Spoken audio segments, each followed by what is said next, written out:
The other thing that really stood out to me here is the pricing. Look at that giant mountain right there, right? And it ends the middle of July, which is kind of a strange date for it to jump off a cliff. I don't know if there's anything like a huge month-long festival, or I don't know what might be contributing to that. But if you look at, previous months, you don't have that giant, spike in occupancy. So there may be something happening in this market. I don't know, but general travel trends don't just fall off in the middle of July. They'll at least extend until August, mid-August. So that would be something I would look at. Not just waiting until like the 45-day, 60-day out to start making those adjustments. If you're looking for, it's not about this conversation, but we have FIFA World Cup coming up, right? You don't want to be waiting until 90 days out or whatever to make the adjustments. Right now is the time to start making those adjustments so that you're positioned correctly, whether you want to protect your calendar, and you might want to, but if you are in a market that's seeming to be slow overall, you actually may want to be trying to capture the reservations further out now. Welcome to RevLabs by PriceLabs.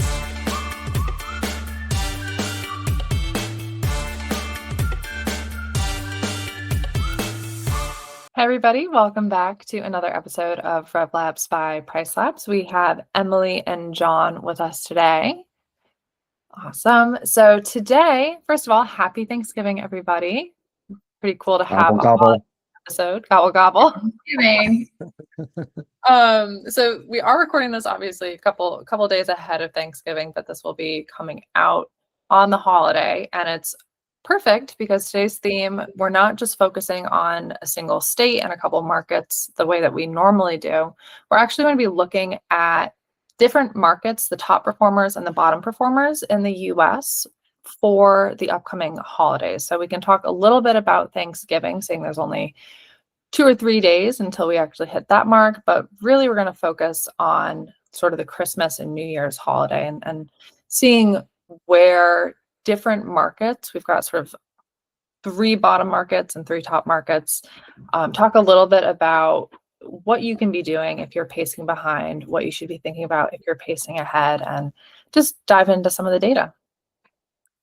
So cool. So I think we're going to start with our bottom performers. So we're looking at Cocoa Beach in Florida. We're looking at Park City, Utah, and Marco Island also in Florida. And Emily, you're pretty close to Cocoa Beach, right?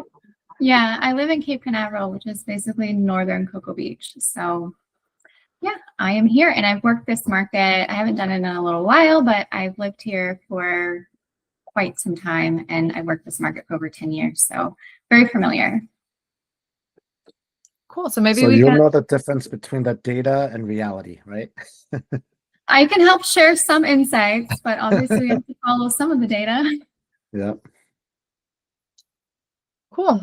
So taking a look at Cocoa Beach, I guess we can start by saying when we say that the market is down, we're primarily looking at occupancy at this point. And if you look at, say, sort of this graph here showing future occupancy, if we're looking at Thursday, December 25th, currently our occupancy is sitting at about 43%, whereas last year today we were already at 61%. So it's, almost a 20-point difference. We're pretty much a month out now. Emily, John, what were some factors that you were seeing in this market? Well, I think it's pretty obvious how much it's pacing behind. It seems to be very concentrated to near term, but also over the snowbird period. This market is a very snowbird heavy market. And so we get a lot of Canadian travelers. We know that Canadian travel is down right now. So that could be impacting some of the depressed demand here. I also noticed that, just because of my context in the industry, I know that a lot of operators are operating at 7-night minimums for the professional properties. We have a lot of condos here. So that can skew some of the data when we look at pricing. But for the ones that are not, there's a lot of flexibility there that we might be able to, kind of be a little bit more competitive and have lower minimum length of stays, because the market is going to tell you that the median is a little bit higher when really there's a lot of other properties out there that don't have those restrictions. We actually only have a 1-night restriction here. So I'd be curious, and Emily, you might be able to, shed some insight. So over the, Thanksgiving and Christmas period, and you said, this is a snowbird market, it's pacing well behind, right? But then if you look into February and March, it's kind of on pace with last year. Was there some special Thanksgiving special holiday last year, or do you think it really is kind of the last minute market with less Canadian and international travelers that are coming in? Well, I know that February is a much more popular month for snowbirds than the end of December into January, so that makes a little bit more sense. There's not any kind of crazy Thanksgiving festivity that we did differently last year than we're here. So I can't really say that. It seems to be that transient demand is down too. So I think that, you just have to make sure that you're being very competitive with your rates and following the market. I know that Christmas time is the time that we all pump up our rates, but for something like this, we might have to be a little bit more conservative with those to fill in those occupancy gaps. And then when you look at, there's an interesting thing that happens here, but I think most of us kind of know what it is. Like, we are pacing behind for the first half or first part of April, but then we're kind of picking up towards the second part. We're pacing ahead for the first part and behind for the second part, but Easter has shifted. So that wildly explains that.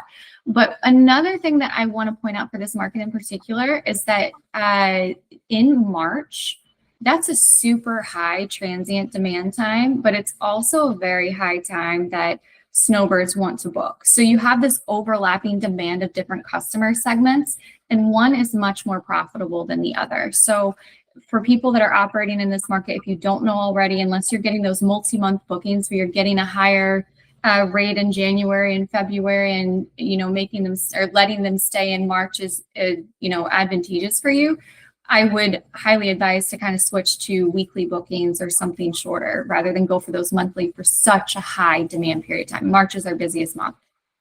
Mm-hmm. That gets back to, just as a general point, and I think it'll speak true to some of the other markets.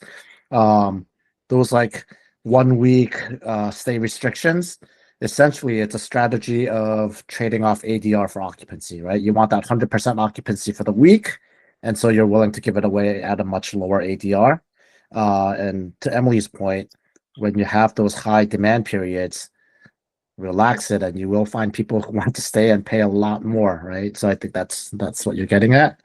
The other thing that I'll kind of latch on to what Emily was saying, Becca, if you could go to the length of stay, not length of stay, booking window chart, yeah, right. So this actually also starts aligning with what Emily was just saying of, the highest lead time is 1 to 2 months, 2 to 4 months, which for now that's aligning with kind of that February, March period.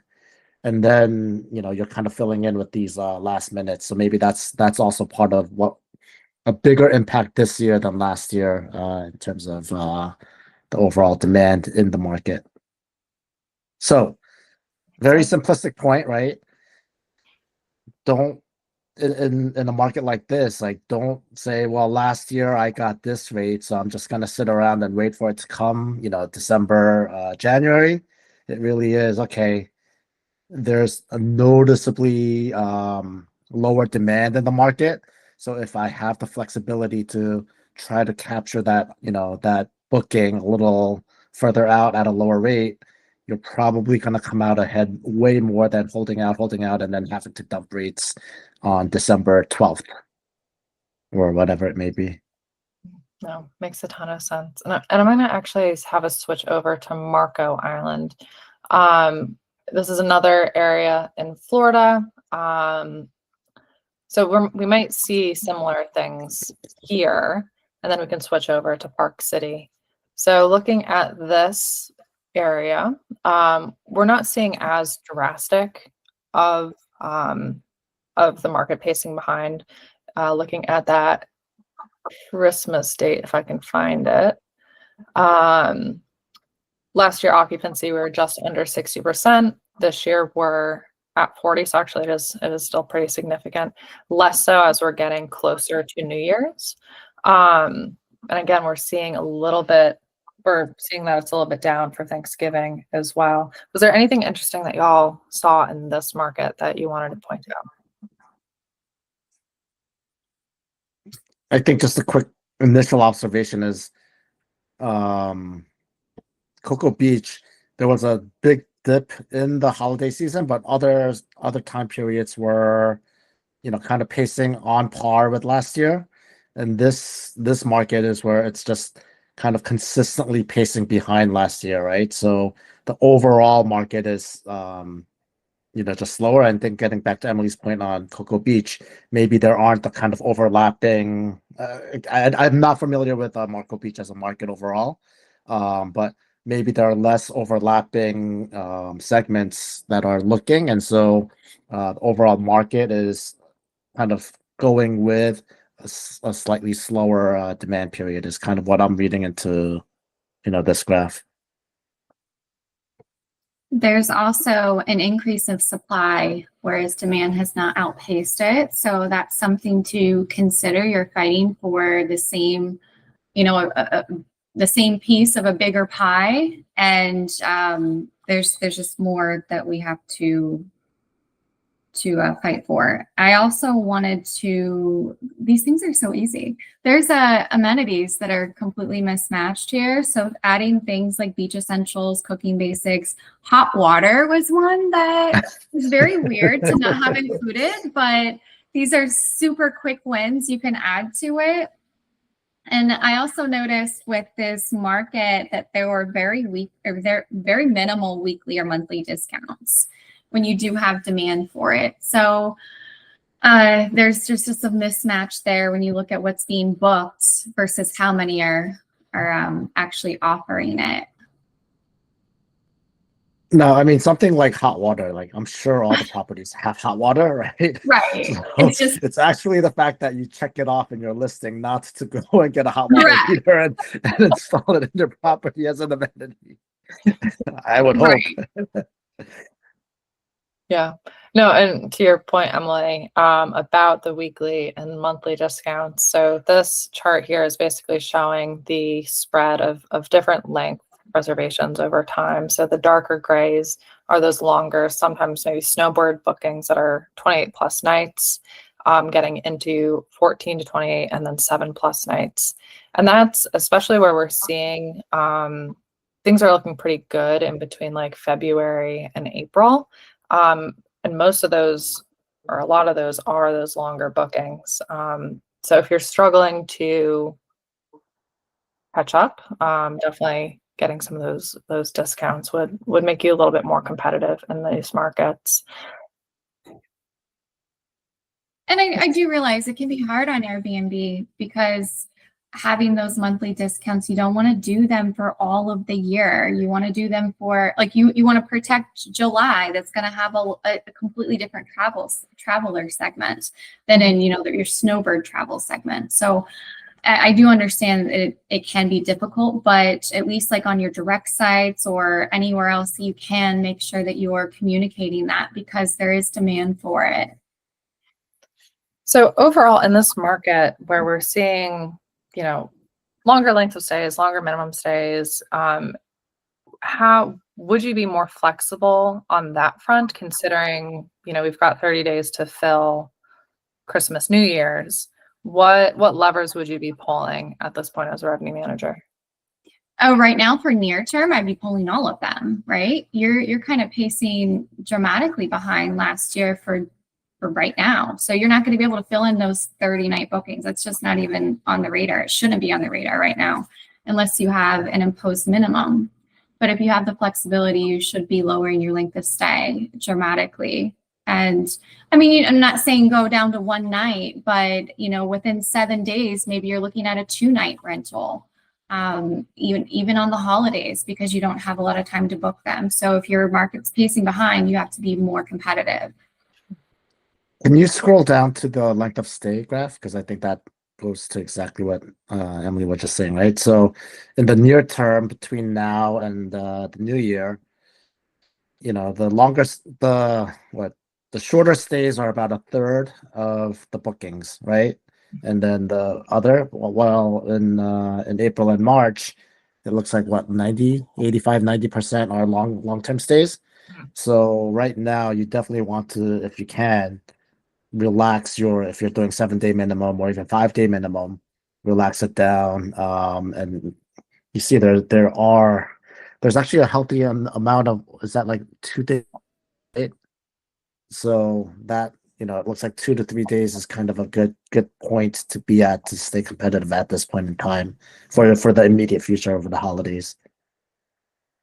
And I think that the same point with Cocoa Beach applies here, because it, from the data, looks very much like a snowbird market, that maybe you should look at transitioning March into a transient time period. So you have the family stays, spring break travelers, things like that. They're still going to have the short demand times, but they capture a higher premium than the longer length of stays for such a high demand period.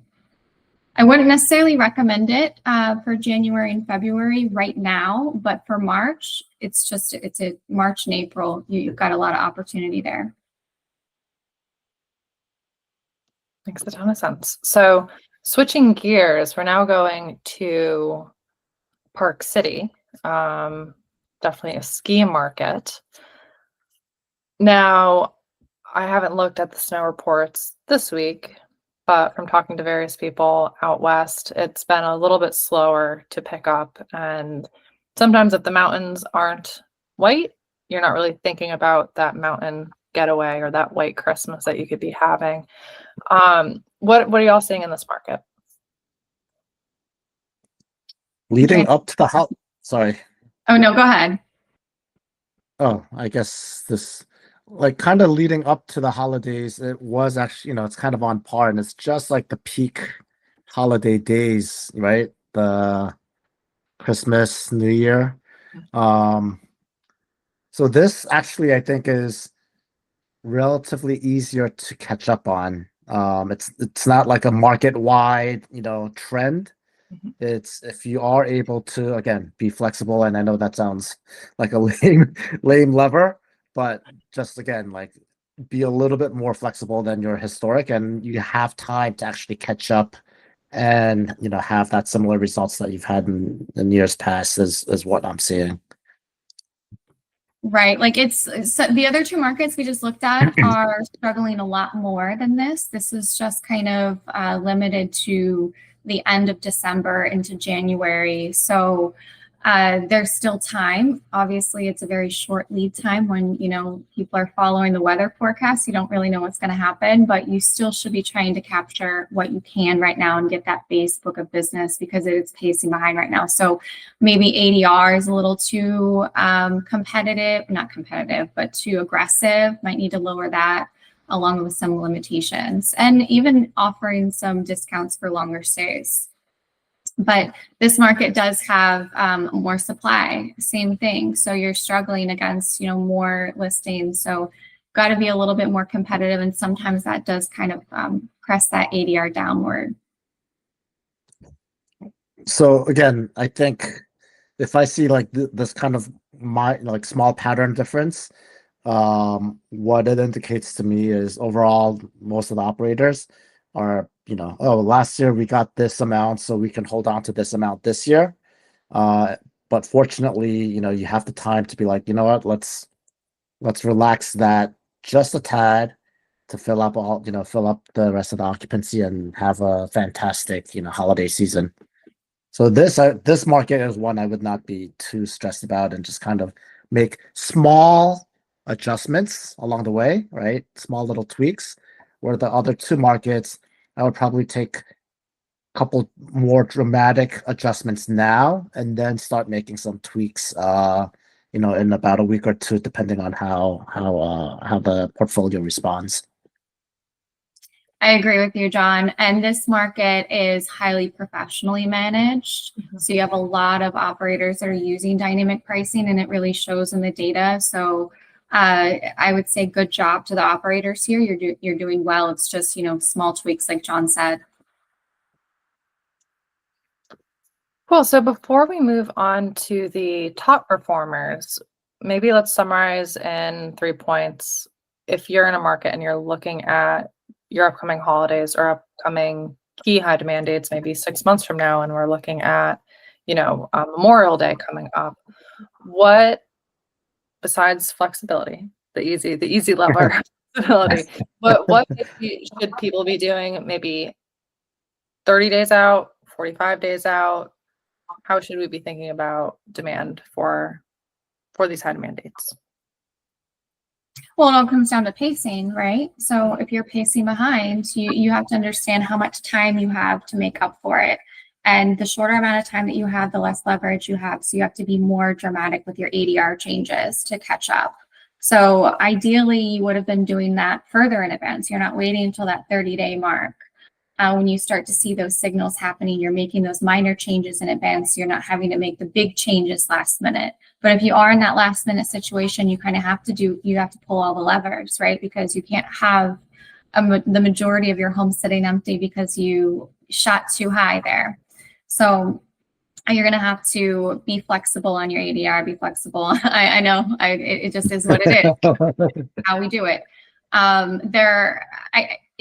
It's small micro adjustments that need to be made. I wouldn't necessarily change macro policies, but it is worth looking at your policies. I did notice some of these markets have some super strict policies, even with the lower bedroom count. So it is worth doing that when you are not doing well. But with a grain of salt, right? If it's, just a week or two that you're kind of off on, then, you're doing well the rest of the year. Don't, throw the baby out with the bathwater type of thing. But if it's, a small trend, making yourself more competitive with your policies will help that conversion. And then, like we've talked about with many of these other things, making sure that you are being exposed as much as possible by checking off all the amenities that you can. The quick wins, it takes 5 minutes to go in there and do it. So I would highly recommend to do that as well. Make sure you install hot water in your house, okay? Yeah. Yeah, no, I think, it's exactly what Emily said, but it's not just waiting until like the 45-day, 60-day out to start making those adjustments. If you're looking for, it's not about this conversation, but we have FIFA World Cup coming up, right? You don't want to be waiting until 90 days out or whatever to make the adjustments. Right now is the time to start making those adjustments so that you're positioned correctly, whether you want to protect your calendar, and you might want to if you're in a high demand market or period. So you may actually want to overshoot it, and we'll talk about that when we get to the next markets. But if you are in a market that's seeming to be slow overall, you actually may want to be trying to capture the reservations further out now, because you will end up with a higher ADR that way than if you keep shooting for the moon, and then drop rates when everyone else in the market is dropping. So it's kind of figuring out the timing of when you want to get the reservations, and tweaking it so that you're like kind of getting that in the controlled manner that you want it. Makes sense. Well said, John.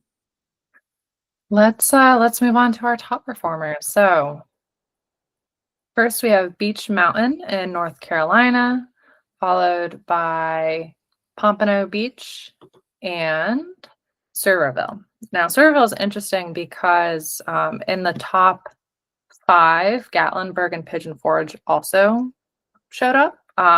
So we'll talk a little bit about that. But let's start with Beach Mountain. So this is Western North Carolina. We're seeing over, so we'll look at the 25th again.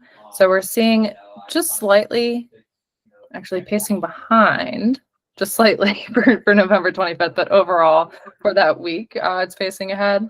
But for the 25th, we're just behind by about, 2 points here, but overall pacing ahead a little bit. Yeah, overall, this market's doing pretty well as far as occupancy is concerned. One of the biggest things that stood out to me with this is if you scroll all the way to the bottom and you look at the professionally managed properties versus individual, there's a high number of individual properties here and they are killing it. In some of the other markets, you're going to see, there's just a huge proportion that's going towards the larger and more moderate companies, but I don't know if the larger companies are focusing as much as maybe they did prior, or maybe as much capacity that they have. But those larger companies, I think they have a lot of room to move here, because in most of the other markets, we're seeing such a huge discrepancy between the between the dynamic pricing usage. So maybe that may be underutilized, but the independent operators are crushing it in this market. Can I just quickly ask, what is the determinant of professional operators in this data set? Is it PMS connected, or what's No, it's based on the number of listings managed by the host ID. So if you have like a really, really large manager, like say like an away day, they're going to have multiple different Airbnb accounts, but either way. So we look at, I believe large is over 50, moderate, I think is between like 10 and 50, small is around 10, and then individual is like 1 or 2. Okay, got it. Yeah, no, it is a surprising trend, right? Because I think in most markets we are seeing this divergence between the hobbyist and the professional operators. But just that definition always, how is that being defined? Which that's a fair definition. Looking at the occupancy and based on that, it's actually the same point, similar to Park City. More or less everything is kind of on track relative to last year, and there's a little higher demand, which means in this case, hold out a little bit longer. Don't get, I call it sniped, right? Don't get sniped away too early, because the demand is there. So if you have the guts to hold out and not be panicked if you're maybe a week and a half, 2 weeks out for those high periods, the data is giving you permission to hold out a little bit more than you should, right? So that's kind of what we would be looking at here, other than that little dip in November. Yeah, something else that we haven't really mentioned yet is we're primarily focusing on what's going on in the market. And of course, you want to think about what your portfolio is doing in relation to what's going on externally. Because you're right, John, like if you're completely matching the market, it's definitely hold and, keep doing what you're doing. But if you're seeing that the market is pacing ahead and you're maybe not quite there yet, that might mean different things. So I guess my question to the two of you would be, how would you sort of think about, say you're underperforming in this market, you're one of the professional managers, and we're seeing the individual hosts absolutely killing it out there, overall market's doing really well. What can you maybe learn from the market to adjust your strategies here? I think there's probably 2 things that could be touched on, probably a lot more, but the things that kind of come to me first are that maybe this market has the high level touch of hospitality that you get with the individual hosts. Maybe that has something to do with it, but maybe the professional hosts that are using dynamic pricing, they're relying too much on what the market is doing and not diverging enough from it.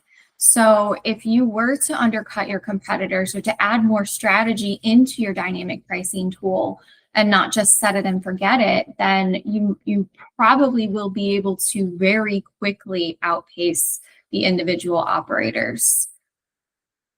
And it's not just about undercutting, right? It's actually about shooting Correct. The other above, way around right? too, Above right? what the market is doing.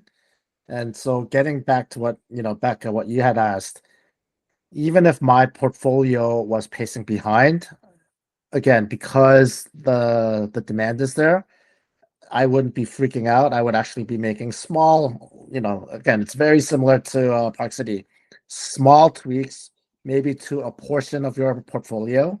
To you have a little bit of time because the demand is there to adjust down, to what the market will bear.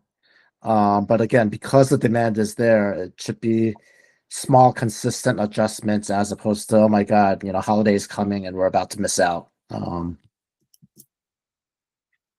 But yeah, the hospitality point, I understand that. And yeah, once you get to scale, right, Emily, it just becomes part of like the system, and not really looking at each individual property. And I think that may be that differentiation between the professional managers and the solo or the individual managers. Yeah, it's not a whole revenue management strategy, but this one clearly stood out against all the other markets we looked at with how much it differed in that data point. So I thought it was worth mentioning. That makes a ton of sense. So In this market, length of stay, just really quickly, length of stay, it is a much shorter length of stay market than the others, right? So 2 to 3 days seem to kind of be the vast majority, at least during the holiday season. So, if you can reduce, if you've been enforcing, a lot of people like to put the 4 or 5 days for the holidays. Maybe that's something that I might reduce a little, relax to allow the shorter stays as we're coming. We could go to Pompano Beach. Okay, now we can go to Beach. Sorry. I'm jumping at the bit.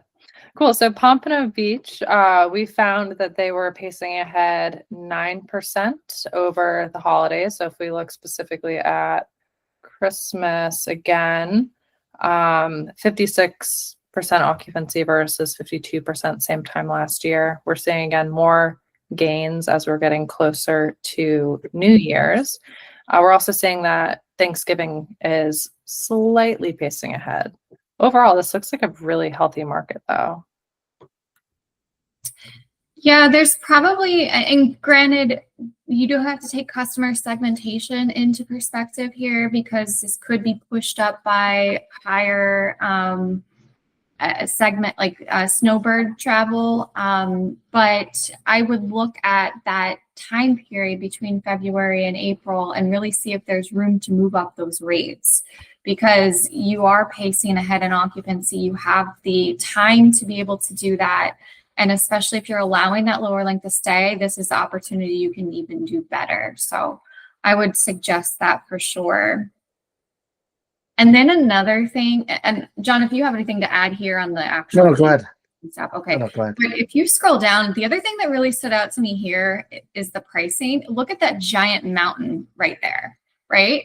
And it ends the middle of July, which is kind of a strange date for it to jump off a cliff. I don't know if there's anything like a huge month-long festival, or I don't know what might be contributing to that. But if you look at, previous months, you don't have that giant, spike in occupancy. So there may be something happening in this market. I don't know, but general travel trends don't just fall off in the middle of July. They'll at least extend until August, mid-August. So that would be something I would look at. And I know it's a far distance, but it's about an hour drive. But the World Cup is around that time. And that's the only, like, if I just look at it timing wise, that's what overlaps with the World Cup. But again, it's so far from Miami. I almost think like some of the operators are just saying, okay, like let's make Yeah, let's protect. I don't know. That's the only Yeah, that's that the makes thing that sense. like really jumped out at me. But then if you look at, can you zoom in on the occupancy pacing For for the that same time period? Yeah, so it's small, but the occupancy is pacing ahead by 2-3% this far out. So I don't know. Emily, I'm guessing as you saw the mountain because Right. And I wouldn't necessarily say you need to change it. Maybe it's increasing the dates around it too, but it's that sharp drop off that unless there's an event or something that I don't know about in that market, it doesn't make sense to me. So maybe it's Yep. at least extending it through the end of July or through the first week of August. I don't know what the answer is there, but looking at the pacing, it's probably fine to keep it for now. But I don't know. I don't know. It could be one large operator that was, trying to set their 2026 rates really quickly and added in a premium, but I don't know. Yeah, I mean, even the range between the 25th and 50th percentile does like increase compared to the month before and the month after. So there's definitely people in this market that are raising prices. I think that the dates for the World Cup that hypothesis makes a ton of sense. If you are in Pompano and you're getting World Cup bookings, let us know. I would definitely be interested about that. we need to fix the algorithm. I just looked up, are there any events in Pompano Beach July 2025? Obviously, there's 4th of July. There's a Pompano Beach fish and the fishing village. There's a live music event, but there's nothing is popping up as like some crazy event right now. Yeah. So So those of you in the market, probably check your calendars, do a little bit more digging. That's what we would definitely do. But you either might be priced a little high for those periods or the surrounding dates might be priced a little low. Yep. And then was there anything else that we wanted to talk about here? No, so again, in this market, even if your portfolio is pacing a little bit behind, it's okay to. The data gives you permission to play a little last man standing strategy, just because we're seeing that the demand is high for the holiday season. So it's not your gut feeling. It's like, oh, people are coming here, so I can make that informed decision as long as your property owners are fine with a little empty calendar. You may be able to eke out a nice healthy profit in November, December by holding out. The only other things I had to mention with this market, just small little nitpicky things, but this one isn't so small, but the market's doing well. However, there's no weekly or monthly discounts, or I don't say there's none. There's very minimal and there's a lot of demand for it. So it might be something to revisit. If you are pacing ahead, great. But it's just something to be, on your radar. Also, the most amount of bookings are going into properties that have 6 or more, like occupancy for guests. So maybe if there's an opportunity to add in a sofa bed into your, 2-bedroom, or just like increase that occupancy, there might be some room there for you. And then amenities. So same thing with all the other markets that we've been seeing. There's some very low hanging fruit there, high mismatches there. So like room darkening shades, toaster, microwave, coffee maker, cooking basics. Those are all very easy things to get. Can you go back to the occupancy pacing graph? Because I just saw something and I don't know what it is, but I want to put it out there. Okay, in September of 2026, this one here. There's something going on there. So yeah, September 23rd through September 30th. Yeah, definitely something going on right here. Right, that's like almost 6% occupancy. How does pricing align with it? Right, that's meaningful difference for that far out. So protect that calendar.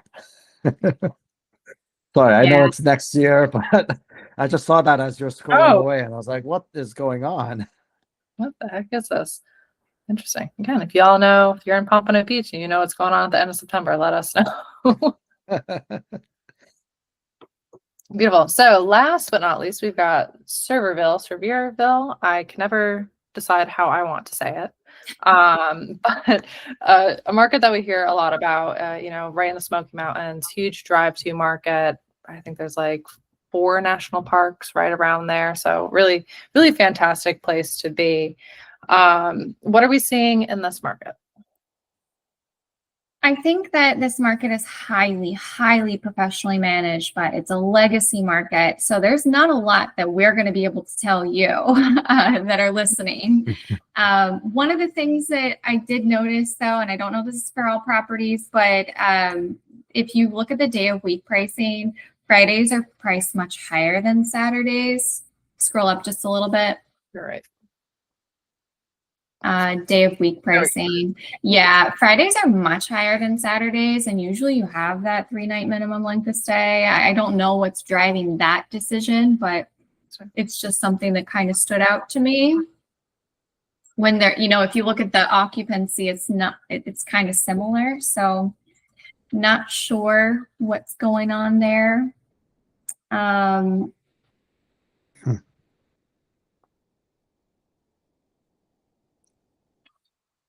Inflation policies seem to align with the market.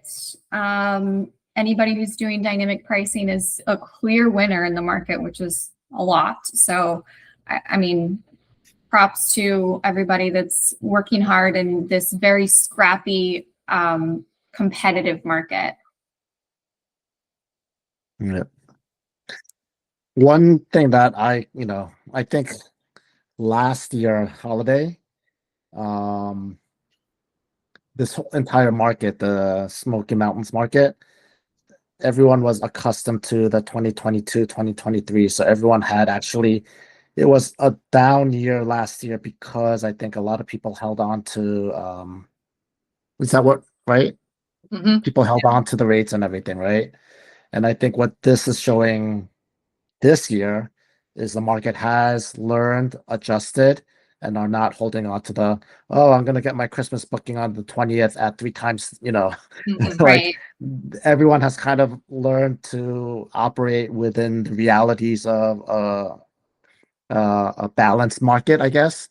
And I think that's what's partially responsible for the much higher, performance this year over last year. I think a lot of people were hurt last year because they were anticipating the same thing that they experienced in 2023.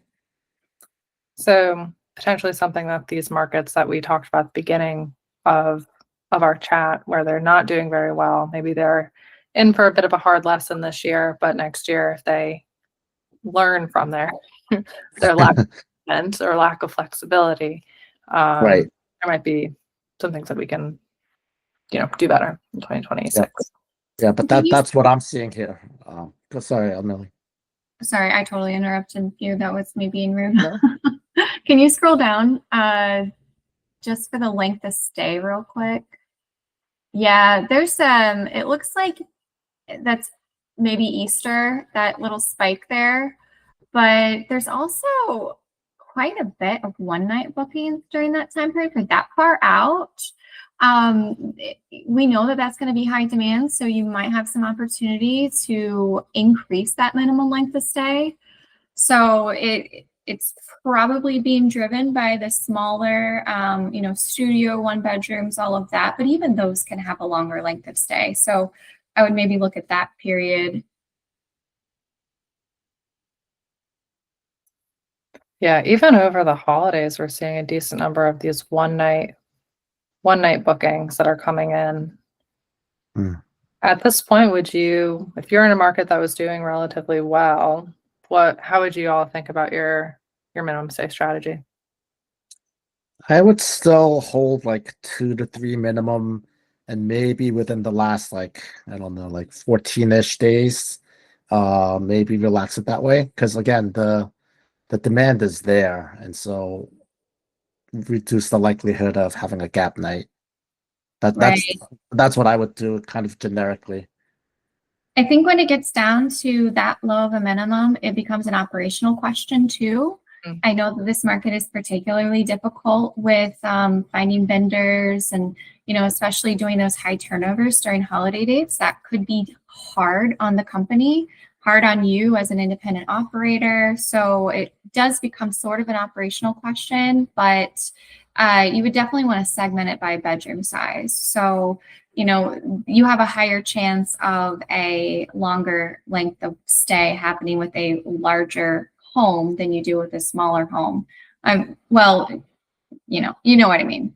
Yeah. The smaller homes can fill in those, or they might need to have the lower length of stay. So segment it by bedroom type and kind of go from there. Just one point on the operational difficulty. I know that generally speaking, the cost of like cleaner costs have gone up, definitely between last year and this year. So trying to get us, one less turnover can actually be a higher profit margin than having two turnovers and filling those nights. So again, in this market, you could probably hold on to that extra night or two, enforcing that, and maybe you might come out ahead just in terms of your overall revenue to expense ratio, if you think of it that way.